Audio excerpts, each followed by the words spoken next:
ہمیں جوائن کیا ہے اشتر اوصاف، سابق اٹارنی جنرل ہیں، ان کو بھی شامل گفتگو کرتے ہیں۔ بہت شکریہ سر آپ کے قیمتی وقت کا۔ یہ بتائیے گا کہ جس طرح سے ابھی حافظ احسان کھوکھر صاحب بھی اس پر تفصیلی بات چیت کر رہے تھے، اگر ہم دیکھیں 27ویں آئینی ترمیم کا یہ معاملہ، تو اپوزیشن کی بات کریں یا مولانا فضل الرحمان صاحب کی بات کریں تو ان دونوں کی جانب سے تو بڑا کلیئر نیریٹو دیا جا رہا ہے۔ اپوزیشن بھی یہ کہہ رہی ہے اور مولانا صاحب بھی کہہ رہے ہیں کہ ہم نے 26ویں آئینی ترمیم میں جن معاملات پر اتفاق نہیں کیا تھا، اگر اس سے ریلیٹڈ کچھ بھی شامل کیا جائے گا تو ہم اب بھی اس کو مسترد کریں گے۔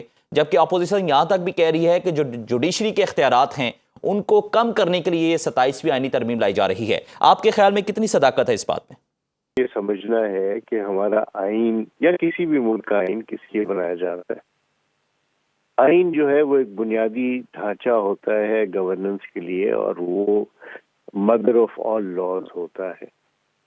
وہ سرچشمہ ہے تمام قوانین کا، جو کہ چاہے فیڈرل لاز ہوں چاہے وہ پروونشل لاز ہوں، اور وہ کسوٹی ہوتا ہے ان تمام قوانین اور رولز کے لیے جو کہ پھر آپ کی governance from traffic violations all the way to the appointment of chief of army staff, chief justice, the president, the prime minister election, یہ سب چیزیں ہوتی ہیں۔ اس میں مائکرو چیزیں نہیں ہوتی، میکرو ہوتی ہیں، یعنی بنیادی باتیں ہوتی ہیں۔ اب اگر وہ اسٹیٹک ہو جائے، اگر اس کے اندر کوئی چینج نہ لایا جائے، تو پھر جس طرح وقت گزرتا ہے وہ پھر ریڈنڈنٹ ہو جاتا ہے، یعنی اس کی افادیت ختم ہو جاتی ہے۔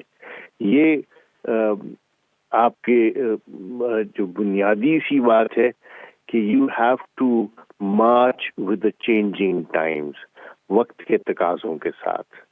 اور آپ اگر آپ دیکھیے کہ جب 73 میں یہ کانسٹیٹیوشن آیا، اس کے 25 مہینوں میں ہی اس کے اندر بے شمار ترامیم آ گئی تھی۔ کیوں؟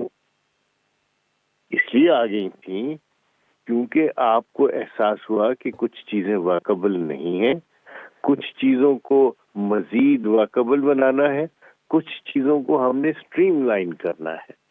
تو 26ویں ترمیم کے بعد آپ کو یقیناً کم از کم عوام کو تو یہ سمجھ آ گئی ہے کہ نظام جس طریقے سے چاہ رہے تھے بنانا اس طرح بن نہیں سکا، اور شاید اس لیے نہیں بن سکا کیونکہ کمپرومائزز کیے گئے۔ اور کمپرومائزز کے ساتھ جب بھی کوئی قانون بنایا جائے گا اس میں کوئی نہ کوئی سکم رہ جائے گا۔ ان سکم کو دور کرنے کے لیے 27ویں ترمیم لائی جا رہی ہے۔ اور کوئی حرج نہیں ہوتا اگر آپ دوسرے کی بات سن لیں، سننے سے پہلے اس کو مسترد کہہ دینا، کیونکہ وہ شخص ہمیں پسند نہیں ہے جو یہ بات کہہ رہا ہے، وہ ایک غلط بات ہے، وہ بنیادی ہی اصولوں کے خلاف ہے۔ وہ آپ کے جو دین کا بھی حکم یہ ہے کہ پہلے آپ سنیں اور باہم مشاورت کے ساتھ کام کریں۔